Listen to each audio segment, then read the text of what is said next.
Welcome to city news. ఈనాటి వార్తా విశేషాలు. ప్రధానమంత్రి నరేంద్ర మోదీపై ఉన్న నమ్మకంతోనే ఢిల్లీ అసెంబ్లీ ఎన్నికల్లో బీజేపీ ఘన విజయం సాధించిందని ముఖ్యమంత్రి చంద్రబాబు అన్నారు. ఢిల్లీ ఎన్నికల ఫలితాలపై ఉండవల్లిలోని తన నివాసంలో ఏర్పాటు చేసిన మీడియా సమావేశంలో చంద్రబాబు మాట్లాడారు. ఢిల్లీ ప్రజలు సరైన సమయంలో సరైన పార్టీని ఎన్నుకున్నారన్నారు. 1991 తర్వాత దేశంలో ఆర్థిక సంస్కరణలు వచ్చాయి.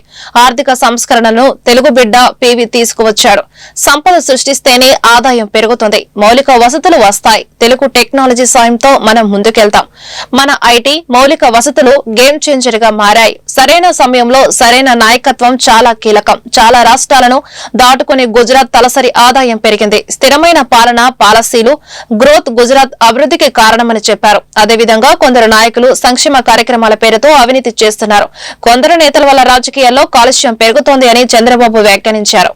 మనందరం గర్వపడే రాజధాని ఉండాలని కోరుకుంటాం. ఈ రోజు విజ్ఞతతో ఢిల్లీ ఓటర్స్ అందరూ కలిసి 27 సంవత్సరాల తర్వాత బీజేపీని ఎన్నుకున్నారు. ఒక చారిత్రాత్మక విజయం ఇది. ఎందుకు నేను ఈ మాట చెప్తున్నానంటే, ఈ రోజు గెలుపు అనేది ఒక బీజేపీకో ఒక ఢిల్లీలో ఉండే ప్రజలకే కాదు, భారతదేశంలో ఉండే ప్రజలందరికీ ఆత్మ గౌరవానికి సంబంధించిన విషయం. ఈ రోజు ఎక్కడికి పోయినా ప్రపంచంలో మీది ఏ దేశం అంటే భారతదేశం చెప్తాం. మీ రాజధాని ఏదంటే ఢిల్లీ అని చెప్పుకుని గర్వంగా చెప్పుకుంటాం. మనం అందరం కూడా మనకు మంచి భవిష్యత్తు ఉండాలి, ఎక్కువ అవకాశాలు ఎక్కడ ఉంటాయనుకుంటే మన రాజధానికి పోవాలనుకుంటాం. అది రాష్ట్ర రాజధాని గాని దేశ రాజధాని గాని యాస్పిరేషన్స్ ని ఫుల్ఫిల్ చేసే ప్లేస్ గా ఉండాలి. అలాంటి రాజధాని ఇటీవల కాలంలో ఒక వెదర్ పొల్యూషన్, ఒక పొలిటికల్ పొల్యూషన్, ఈ రెండు పొల్యూషన్స్ కలిపి ఢిల్లీకి పోవడం మానేసి ఢిల్లీ నుంచి వేరే ప్రాంతాలకు వెళ్లిపోయే పరిస్థితికి వచ్చారు. ఒకప్పుడు బీహార్ నుంచి ఒక ట్రైన్ ఎవ్రీడే లేబర్ అంతా కూడా అక్కడ పోయి పనిచేసుకుని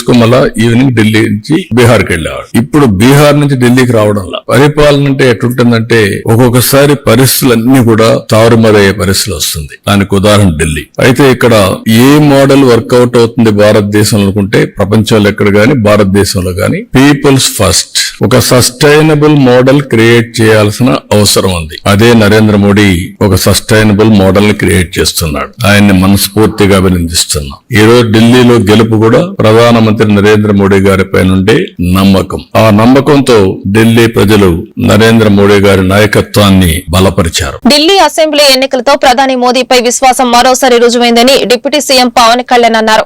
ఢిల్లీ ఎన్నికల్లో బీజేపీ విజయం సాధించడంపై ఆయన స్పందించారు. 2047 నాటికి అభివృద్ది చెందిన దేశంగా నిలిచేలా మోదీ పాలన సాగిస్తున్నారని కితాబిచ్చారు. మోదీ నిర్దేశించిన లక్ష్యం అందుకోవడంలో ఢిల్లీ ప్రాంతం అత్యంత కీలకమని చెప్పారు. డబుల్ ఇంజిన్ సర్కార్ ద్వారా దేశ రాజధానిలో సమ్మిళిత అభివృద్ది సాధ్యపడుతుందన్నారు. అమిత్ షా రాజకీయ అనుభవం, చాతుర్యం సత్ఫలితాలనిచ్చాయని తెలిపారు. కూటమి ప్రభుత్వం అన్ని విధాల విఫలం అవుతోందని కడప ఎంపీ వైఎస్ అవినాష్ రెడ్డి అన్నారు. శనివారం వైఎస్సార్ జిల్లా జెడ్పీ మీటింగ్ అనంతరం అవినాష్ రెడ్డి మీడియాతో మాట్లాడారు. రైతులకు 20,000 ఇస్తామన్నారు. ఇంతవరకు ఇచ్చింది లేదు. మా అధినేత వైఎస్ జగన్ 9 గంటల విద్యుత్ సరఫరా ఇస్తే దాన్ని 7 గంటలకు కుదించేందుకు ప్రయత్నిస్తున్నారు. అదే జరిగితే రోడ్డెక్కుతాం, రైతులతో కలిసి పెద్ద ఎత్తున ఆందోళనలు చేపడతామని ఆయన వెల్లడించారు.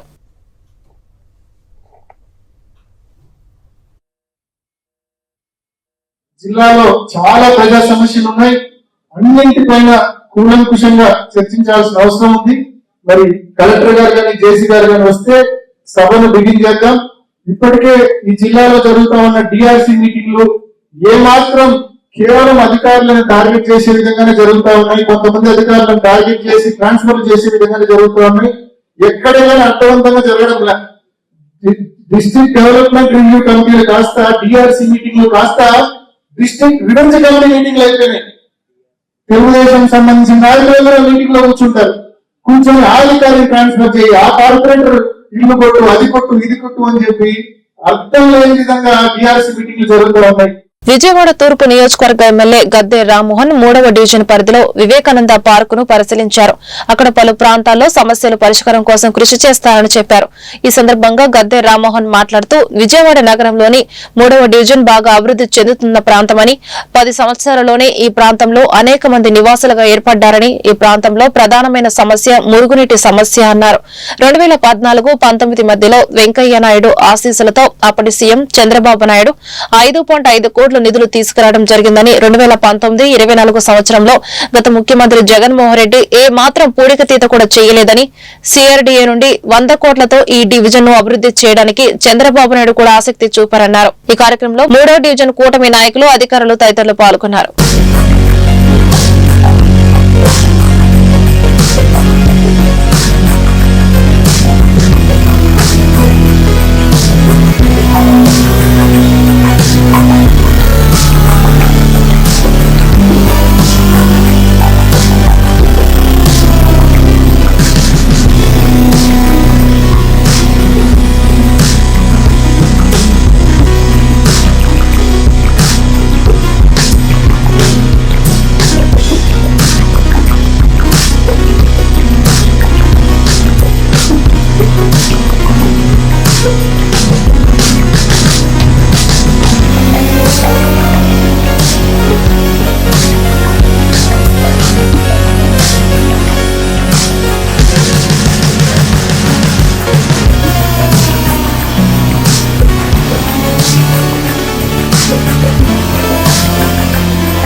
ఈ ప్రాంతం విజయవాడ నగరానికే కొత్తగా డెవలప్ అవుతున్న ప్రాంతం.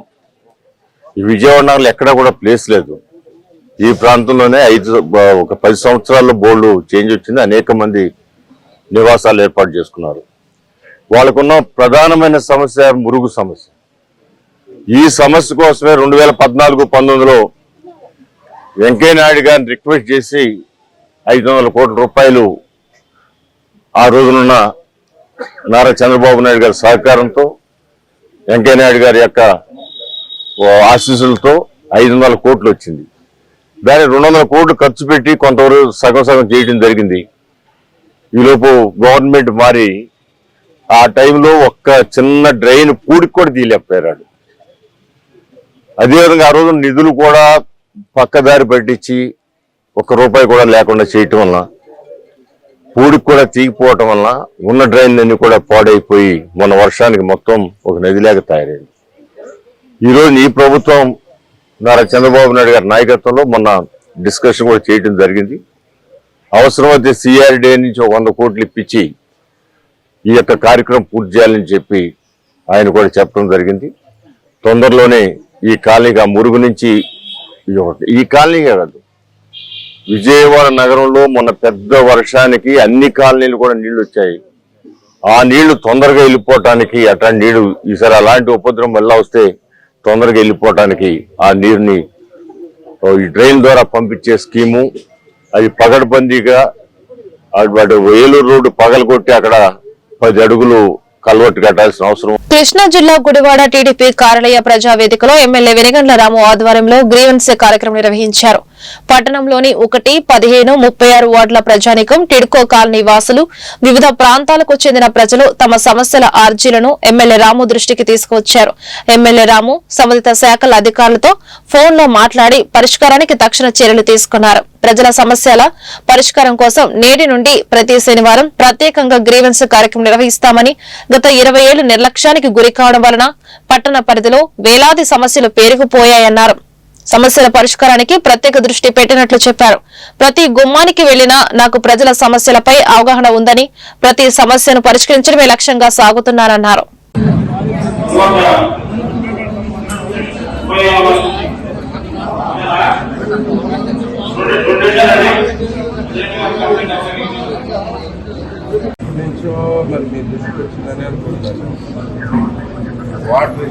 వాటర్ ఇష్యూలో డ్రైనేజ్ అండి. డ్రైనేజ్ లోకి వాళ్ళు బ్లాకర్స్ ఉంటాయి కదా, బ్లాకర్స్ కూడా తీయకుండా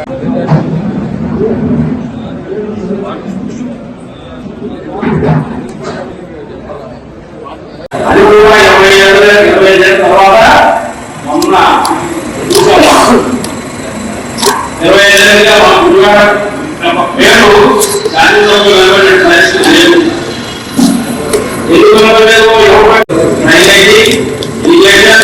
ఎలక్ట్రిసిటీ, హెల్త్, హాస్పిటల్స్ అన్ని పెట్టడం, రివ్యూ ఏర్పాటు చేయడం లేదా గత 20 ఏళ్ళుగా మీరు చూస్తూనే ఉన్నారు.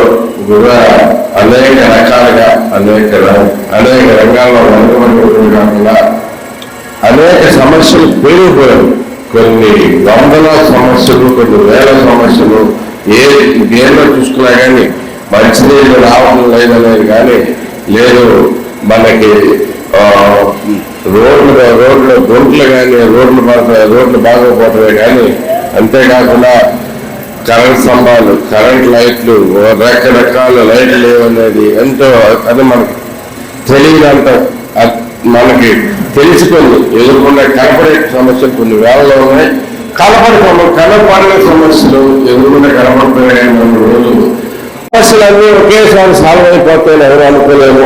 ఈ రోజు మొత్తం అయిపోవాలి అనేది కూడా ఎవరు ఎక్స్పెక్ట్ చేయలేము. సో అట్లీస్ట్ మనం మీ దగ్గర నుంచి సమస్యలన్నీ తెలుసుకుని ఏ సమస్యకి ఏ సొల్యూషన్ తీసుకురావాలి అనేది కూడా వచ్చే గ్రీవెన్స్ ప్రతి వారం నిర్వహిస్తాం. ఇక్కడి నుంచి మండలంలో 14 రోజులు వారానికి 2 రోజులు చొప్పున గ్రీవెన్స్ అంటే మనం నిర్వహించడం జరుగుతుంది. సో దీనిలోకి మీకు ఎలాంటి సమస్య ఉన్నా కానీ మీ రోడ్లో కరెంటు స్తంభం ఉండకపోవచ్చు, లేదు మీకు లైటింగ్ ఉండకపోవచ్చు, లేదు మీకు డ్రైనేజ్ సమస్య ఉండొచ్చు. ఇదే రకరకాల ఇలాంటివన్నీ కూడా మీకు ఇక్కడ సమస్యలు అన్నీ పరిష్కరించబడ్డాయి. అంతేకాకుండా గత 7 నెలల నుంచి మీరు చూస్తూనే ఉన్నారు. ప్రతి ఒక్కరికి చెరువు దృష్టిలోనే నేను వర్క్ చేస్తా ఉన్నాను. నా దృష్టికి వచ్చిన ప్రతి సమస్యని సాల్వ్ చేసుకుంటూ వెళ్ళిపోతాను.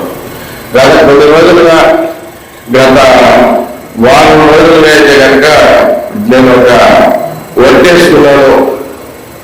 నేను గుడివాడలో రోజుకి కనీసం ఒక సమస్యని సాల్వ్ చేసుకుంటాను అనుకుంటుంది. పేరుకుపోయినాయి, పేరుకుపోయిన సమస్యలు ఎన్నో. సో మొన్న రోజు వెళ్తా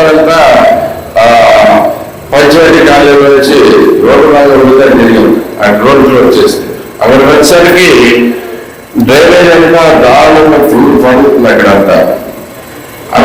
కృష్ణా జిల్లా Sai properties and projects limited executive director Ratnakumar గుడివాడలో మార్కెటింగ్ మిత్రుల సదస్సు అనంతరం మీడియాతో మాట్లాడుతూ ఆసియా దేశాలలో ఎర్రచందనంతో చేసిన లక్ష్మీదేవి, గణేష్, బుద్ధ దేవుళ్ల ప్రతిమలను శుభసూచకంగా భావించే కారణంగా ఎర్రచందనం బొమ్మలకు అత్యంత డిమాండ్ ఉందని, ప్రకాశం, నెల్లూరు, కడప, చిత్తూరు, అనంతపురం జిల్లాలో ఎర్రచందనం సాగును రాష్ట్ర ప్రభుత్వం కూడా ప్రోత్సహిస్తుందని, ఈ యొక్క వ్యాపారంలో ప్రతి ఒక్కరూ పాల్గొని ఆర్థికంగా స్థిరపడాలని రత్నకుమార్ తెలియజేశారు. అందరికీ నమస్కారం అండి. ఈ రోజు గుడివాడ మన కిన్నెర్ కాంప్లెక్స్ లో మా సాయి ప్రాపర్టీస్ అండ్ ప్రాజెక్ట్స్ ఎర్రచందనం మీద అవగాహన సదస్సు జరిగింది. మన గుడివాడలో సర్వీస్ సెంటర్ కూడా ఓపెన్ చేయడం జరిగింది. ఈ రోజు కంపెనీ సాగరంగా 42 వెంచర్ కంప్లీట్ చేసిన 43 వెంచర్లు అడుగు పెడుతున్నాం సార్. అలాగే వరల్డ్ ద బిగ్గెస్ట్ కంపెనీ ఎర్రచందనం సాగులో ఓన్ ఆఫీస్, ఓన్ బ్యాంక్, అలాగే ఓన్ సైట్స్, అలాగే own project and own production తో ముందుకెళ్తున్నాం సార్. ప్లస్ కస్టమర్ మనలతోటి ఇదే ప్రాజెక్ట్ మీద 11 అవార్డులు తీసుకోవడం కూడా జరిగింది.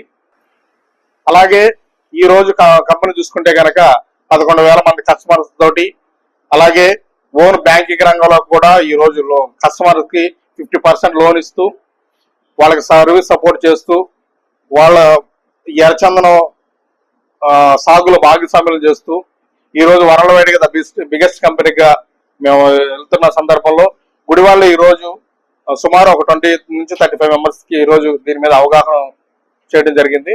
మంచి రెస్పాన్స్ వచ్చింది. 43వ వెంచర్ కూడా maybe February 15th above start చేస్తున్నాం, ఓపెన్ చేస్తున్నాము. తక్కువ పెట్టుబడి, ఎక్కువ భూమి, అత్యధిక రాబడి, కస్టమర్ల మనతో ముందుకెళ్తున్న సంస్థతో ఒక తల్లి ప్రేమ ఎంత స్వచ్ఛమైనదో అలాగే సాయి ప్రాపర్టీస్ ప్రాజెక్ట్స్ ఎర్రచందనం సాగులో ఆ భాగస్వాములైన కస్టమర్లకి అంత స్వచ్ఛతమైనటువంటి ఆర్థిక భరోసా కల్పిస్తూ ఈ రోజు మా సిఎండి గారు చామకూరి సాయి శ్రీనివాస్ గారు ఒక దిగ్విజయంగా ఈ ప్రాజెక్ట్ ముందుకు తీసుకెళ్తున్నాము. అలాగే విజయవాడ, మన ఆంధ్రప్రదేశ్ కానీ, తెలంగాణ కానీ, కర్ణాటక కానీ, అలాగే త్రిపుర 4 రాష్ట్రాల్లో కూడా ఆఫీసులు నెలకొల్పి భవిష్యత్తులో కూడా అన్ని స్టేట్లకు కూడా ఆఫీసులు తీసుకురావడానికి ప్రయత్నం చేస్తున్నాము. 2030కి వరల్డ్ వైడ్ గా ద బిగ్గెస్ట్ గా ప్రొడక్షన్ బయటకు రిలీజ్ చేసి ఓన్ గా నెలకొల్పాలనేది కంపెనీ ఆశయం. ఈ రోజు 4000 ఎకరాలు కంప్లీట్ చేసుకున్నాము. దగ్గర మా సైడ్ లో 16 లక్షల మొక్కలు ఎర్చాన మొక్కలు పెరుగుతున్నాయండి. చాలా దాన్ని గర్వంగా ఫీల్ అవుతున్నాము. అలాగే రాబోయే కాలంలో కూడా ఇలాంటి వెంచర్స్ ఇంకా పెద్ద వెంచర్స్ వేసి కస్టమర్లకి మరింత ఆర్థిక భరోసా కల్పించాలన్నదే మా ఇది. అలాగే ఈ రోజు పెట్టుబడి పెట్టిన కస్టమర్ కి భావి తరాలకు కూడా వాళ్ళ ఫ్రూట్స్ అందించే విధంగా ప్రాజెక్ట్ డిజైన్ చేయడం జరిగింది మా సిఎండి గారు. అలాగే నాతో వర్క్ చేస్తున్నటువంటి ఎల్ చినరాజు గారు జిఎం గారు, అలాగే కె భరత్ జిఎం గారు, ప్లస్ నా టీం సభ్యులందరికీ ఇంత మంచి ప్రోగ్రామ్ కండక్ట్ చేసినందుకు ధన్యవాదాలు తెలియజేస్తూ, రాబోయే రోజుల్లో ఎవ్రీ మంత్ ఈ మన గుడివాడ సర్వీస్ సెంటర్ లో ఇలాంటి ప్రోగ్రామ్ కండక్ట్ చేస్తామని, అలాగే మార్కెట్ టీమ్స్ కూడా మంచి ఆర్థిక భరోసా కల్పిస్తూ వాళ్ళ ఫ్యామిలీకి వాళ్ళకి భవిష్యత్తులోనే భావితరాలకు కూడా మంచి ఆర్థిక వనరులు చేకూరుస్తూ వాళ్ళకి సర్వీస్ సపోర్ట్ గా ముందుకు తీసుకెళ్తామని కంపెనీ తరపున కృష్ణా జిల్లా గుడివాడ పట్టణం గణేష్ నగర్ కాలనీలో అత్యంత వైభవంగా జరిగిన త్రిశక్తి త్రిమూర్త స్వరూప శ్రీ సిద్ధి వినాయక స్వామి వారి నూతన ఆలయ మరియు విగ్రహ ప్రతిష్ఠా వేడుకల్లో ఎమ్మెల్యే వెనుగండ్ల రావు పాల్గొన్నారు. వేద పండితులు మంత్రోచ్చరణల మధ్య దేవస్థానంలో ప్రతిష్ఠించిన దేవతామూర్తుల విగ్రహాలకు ప్రత్యేక పూజ కార్యక్రమం నిర్వహించి హోమ పూజల్లో పాల్గొన్నారు. ఎమ్మెల్యే రాము మాట్లాడుతూ గుడులకు నిలయమైన గుడివాడలో ప్రతిష్టాత్మకంగా నిర్మించిన శ్రీ సిద్ధి వినాయక స్వామి వారి విగ్రహ ప్రతిష్ఠా వేడుకల్లో పాల్గొనడం సంతోషంగా ఉందని, ఆధ్యాత్మిక కేంద్రంగా గుడివాడ బాసిల్లుతోందని, ఆధ్యాత్మిక కార్యక్రమాల నిర్వహణకు తాను సహకరిస్తున్నానన్నారు. స్వామివారి ఆశీస్సులతో ప్రజలందరూ సుభిక్షంగా ఉండాలని ఆకాంక్షించారు. ఈ వేడుకల్లో బోరగెట్ట శ్రీకాంత్ పెద్ద సంఖ్యలో భక్తులు పాల్గొన్నారు.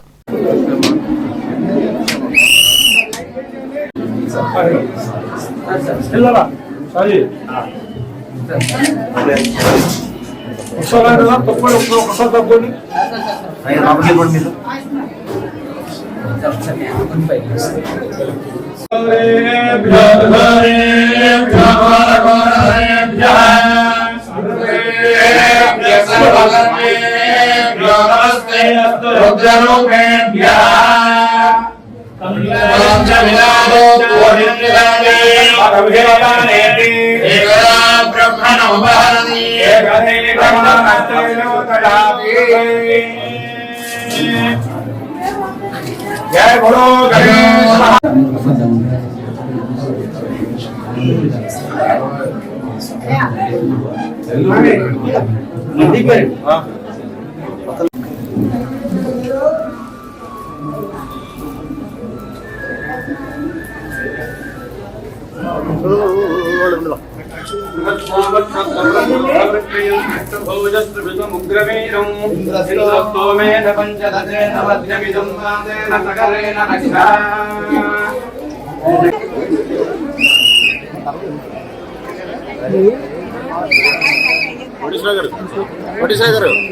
ఓకే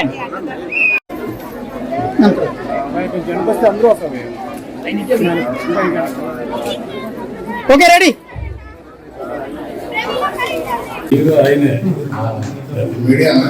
అవును ప్రజలే దేవుళ్ళు, సమాజమే దేవాలయంగా భావించే వెనుగల రాము గారు విష్ణు అంశ లేనిదే పృథ్వీకి రాజు కాలేడు. విష్ణు అంశ ఉండాలి. అందుకే భద్రాచలంలో ముఖ్యమంత్రి గారితో తలంబ్రాలు పోయిస్తారు, అధికారంలో ఉన్న వారితోనే తలంబ్రాలు పోయిస్తారు. అందుకని ఇక్కడ కూడా మన శాసనసభ్యులు వెనుగల రాము గారి చేతుల మీదుగా గణపతికి ఆవిష్కరణ జరుగుతుంది. మీరందరూ కూడా కరతాళ ద్వారా వారిని ఘనంగా స్వాగతిస్తూ హరిద్వార్ నుంచి విచ్చేసిన స్వామీజీ వారి ఆశీస్సు మా ఎమ్మెల్యే గారికి ఉండాలి. మరవని వారు ఇంతై ఒకటింతని గణపతి అనుగ్రహించేందుగా మరల మంత్రి వర్యులు కూడా అవ్వాలి అని మాకు ప్రధానంగా భక్తులంతా కూడా గురువాడ ప్రతి వారు కూడా ఆలోచిస్తూ చక్కగా అతని వెంట చాలా అద్భుతంగా నడుస్తున్నది వారి ఆశీస్సుని ముందుగా గణపతి వారు ఈ రోజు ఢిల్లీ అసెంబ్లీ ఎలక్షన్ లో ఎర్రకోటపై 3 దశాబ్దాల తర్వాత భారతీయ జనతా పార్టీ కాషాయ జెండాను ఎగురవేయడంతో గుడివాడ బీజేపీ నాయకులు స్వీట్లు పంచి టపాసులు కాల్చి తమ ఆనందాన్ని వ్యక్తం చేశారు. వికసిత్ భారత్ సంకల్ప కార్యక్రమంతో కులం మతం అనే తేడా లేకుండా ఢిల్లీ గడ్డపై ప్రజలు మంచి తీర్పునిచ్చారని తమ ఆనందాన్ని వ్యక్తం చేశారు. గుడివాడ నియోజకవర్గంలో కృష్ణా జిల్లా అధ్యక్షులు శ్రీ గుత్తికొండ రాజబాబు ఆధ్వర్యంలో నెహ్రూ చౌక్ సెంటర్ లో శనక్కాయల లీలాకుమారి, గుడివాడ 1వ పట్టణ అధ్యక్షులు కేకేడి ప్రసాద్, మాచర్ల రామకృష్ణ, ఎర్రపోతు అర్జున్, సీనియర్ నాయకులు ఆగడల సతీష్ తదితరులు, రామినేని వెంకటకృష్ణారావు తదితరులు ఈ కార్యక్రమంలో పాల్గొన్నారు.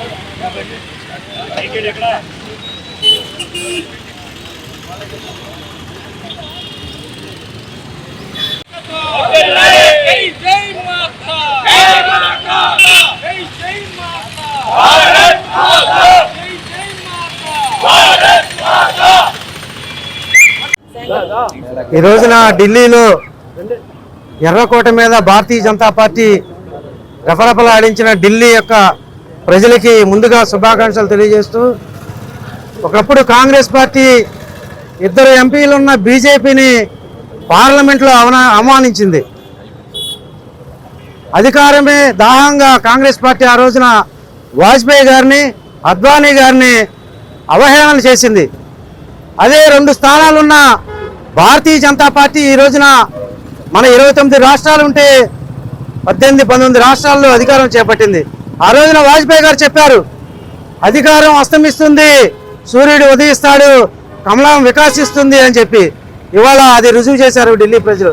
అట్లాగే ఎన్డీఏ కూటమిలో ఉన్న మరి ముఖ్యమంత్రి చంద్రబాబు నాయుడు కానీ పవర్ స్టార్ ఈ రోజున భారతదేశ ప్రజలు వినూత్నంగా ఢిల్లీ ప్రజలను మోసం చేస్తున్నటువంటి కేజ్రీవాల్ యొక్క ఓటమికి కారణమయ్యి అవినీతి పరులు, స్వార్థపరులు, అసమర్థులు ఎంత ముసుగేసుకున్నా కూడా ఆ ముసుగు తొలగడానికి ఎక్కువ టైం పట్టదని ప్రజలందరూ కూడా భారతీయ జనతా పార్టీకి ఓటు వేసి నిరూపిస్తడం జరిగింది. కేజ్రీవాల్ పూర్తిగా పంజాబ్కి 2 ముక్కలు చేయాలన్న ఉద్దేశంతో తను పనిచేస్తాం, సిక్కు యొక్క టెర్రరిస్టులకి తన సహకారాలు అందిస్తాం పూర్తిగా భారతీయ జనతా పార్టీ బయటపెట్టి, మరి అతని యొక్క సిద్ధాంతాలన్నీ కూడా, అతను చెప్పే మాటలన్నీ కూడా కేవలం ప్రజల్ని మభ్య పెడతాకి మాత్రమేనని చెప్పి ఈరోజు ఢిల్లీ ప్రజలు. ఈరోజు మన భారతదేశ ప్రజలకి చాలా ఆనందకరమైన రోజు. ఎందుకంటే ఢిల్లీలో ఎర్రకోట మీద జెండా ఎగరడానికి భారతీయ జనతా పార్టీ ఎంతో ఆనంద ప్రపలుగా. ఎందుకంటే ఈ దేశంలో అత్యున్నతమైన మహత్తమైన వ్యక్తి ఎవరన్నా అంటే నరేంద్ర మోడీ గారు. అందరూ నరేంద్ర మోడీ అంటారు. నరేంద్ర మోడీ గారు కాదు, నమో మోడీ. ప్రపంచ దేశాలు కూడా నరేంద్ర మోడీ గారికి 2 చేతులు పెట్టి నమస్కరిస్తున్నాయంటే ఆయన పాలన ఎలా ఉందో ఒకసారి చూడండి. మన భారతదేశం ఎంత ముందడుగులో ఉందంటే కేవలం నరేంద్ర మోడీ గారు వచ్చిన కాడి నుంచే మన భారతీయ జనతా పార్టీ రెపరెపలాడుతుంది. అలాంటి మహానుభావుల కింద మీ అందరూ కార్యకర్తలుగా నాయకులు అవడం చాలా అదృష్టంగా భావిస్తూ ఈ ఆంధ్రప్రదేశ్ లో కూడా కేవలం తక్కువ స్థానంలో ఉండి కూటమితో కలిసి గత 7 నెలలు ఇప్పుడు వచ్చి 7 నెలలు. ఈ వార్తలు ఇంతటితో సమాప్తం. నమస్కారం.